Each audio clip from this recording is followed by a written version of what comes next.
کشف کی کئی شاخیں ہیں. اس کی دو قسمیں ہیں کشف کی. پہلی کشف اختیاری ہے اور دوسرا یوں سمجھ لیجیے کشف غیر اختیاری ہے. کشف غیر اختیاری وہ ہے کہ جس میں صاحب کشف وہ کہیں بھی بیٹھے ہوئے چلتے ہوئے بات کرتے ہوئے ان پہ کشف طاری ہو جائے گا اور وہ چیزیں دیکھنے لگیں گے اللہ کی رحمت کے صدقے. لیکن اگر وہ چاہیں کہ وہ اپنی مرضی سے حالت کشف میں داخل ہو جائیں تو وہ نہیں ہو پاتے.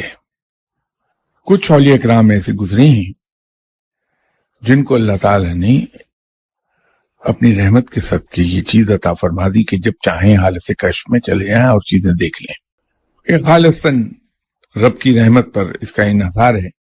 کسی شخص کے تقوی، اس کی پرہیزگاری، اس کی نیکی، اس کی عبادات کوئی اس سے تعلق نہیں ہے. اور وہ بھی میں آپ سے عرض کر چکا کہ عبادت ہم اللہ کی کیوں کریں کہ وہ اتنا بڑا ہے کہ وہ لائق عبادت ہے.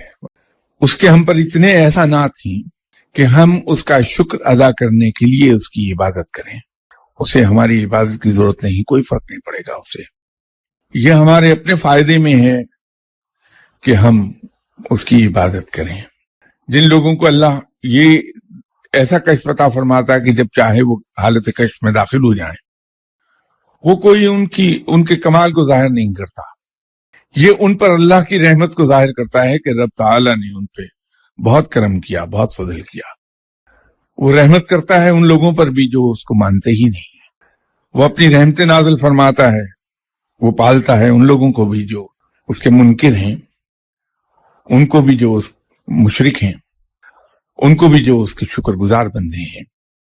جیسے کشف شخصی ہے، جس آدمی کو کشف شخصی حاصل ہوگا اس کے سامنے جب وہ بندہ جائے گا تو اس پر تمام چیزیں اس آدمی کی آیا ہو جائیں گی. اسی طرح یہ کشف القبور ہے کہ جس شخص کو کشف القبور حاصل ہو جائے گا، قبروں کا کشف، جب وہ کسی بھی قبر پر جا کے کھڑا ہوگا اور فاتحہ پڑھنا شروع کرے گا تو اس کی ملاقات صاحب قبر سے ہو جائے گی. لیکن کشف کے حاصل کرنے کے درجے تک پہنچنے کے لیے ہمیں روح کی لطافت کے ایک خاص ڈگری تک جانا ہوگا کہ عبادات کی سیڑھی سے ہوتے ہوئے آپ نیکی کے منزل پر چلے جائیے. خلق خدا سے پیار کرتے کرتے خالق کی محبت میں مبتلا ہو جائیے. جب اس مقام پر ہم آئیں گے تو کشف القبور حاصل ہو جائے گا.